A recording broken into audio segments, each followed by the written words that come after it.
Assalamu alaikum. Welcome back to another lovely video I have prepared for the new learners. This is red lentil soup, as you know it. It's dal, what we eat in the house. It's very simple and easy once you know how you do it. So basically everybody has their own way of doing it, cooking it, and this is the way I cook it. So as you can see, it's not so thick and it's not so thin. I like in between. I don't like too thin. So this is the way I like to, so I thought I'll cook it for people who are learning to cook. To start with, I've got 1.5 cup of red lentils. So there's my lentil. I've got 1.5 cup of that. I'm going to wash it. As you know, this lentil is very easy to cook as long as you wash it properly.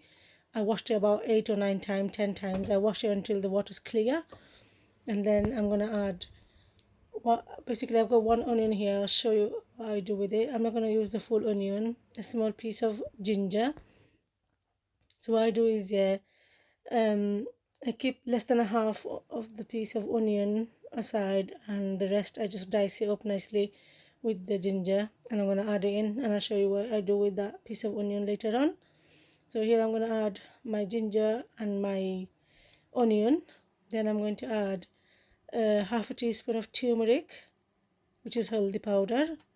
Then I'm going to add, say, just about a teaspoon of salt that I'll taste for later on, and about 5 cups of water. Also going to add a couple of bay leaves in there. There's fata. Cover it and cook it for about 10 minutes after you added everything in there. Also going to add some kasur methi. It is just methi leaves that's dry. Add it in if you want to, if not, just leave it out.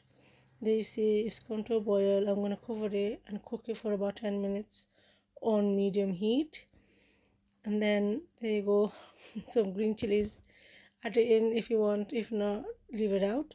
This was a really good brand of lentils that I bought. I think it's Jishan brand, and it's really good. They just break and become mushy, like you don't even have to use any kind of masher to it. So once that's dried up, I added another 5 cups of water.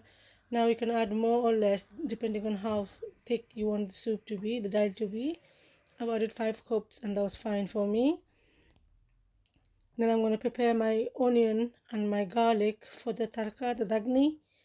So in the meantime, I'm going to just cook this with the water for about another 10-15 minutes on medium heat again. But here you can't cover it anymore, because if you cover it now after adding the water, it's going to bubble up and fall out, and obviously it's going to become a messy business. So as you can see, the piece of onion that I had kept, I just sliced it up. There you go.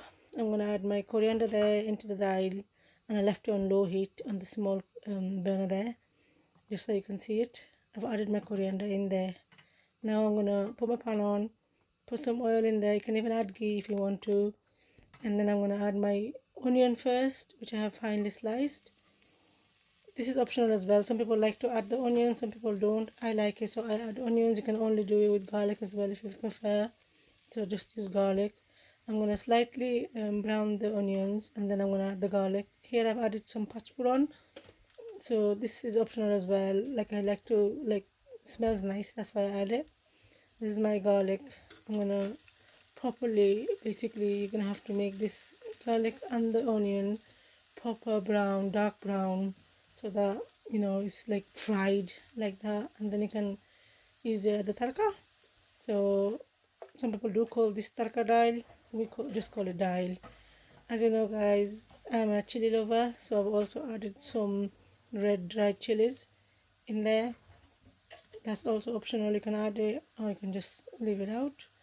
And then once everything's roasted, fried, add it to your dal. There you go, it's added. Sorry, I meant to say there you go, it's properly fried, not added. Anyway, guys, thank you very much for watching. I hope you have learned something from this. People who don't know how to cook dal, this is the way I do it. And there's my dagni. I'm just going to pour it into the dal, and it's done. You can garnish it however you like it. You can eat this with rice, chapati, porota, bread, whatever. You know, we prefer it with rice. And that's it. Once you put the tarka in, leave it covered for a little while.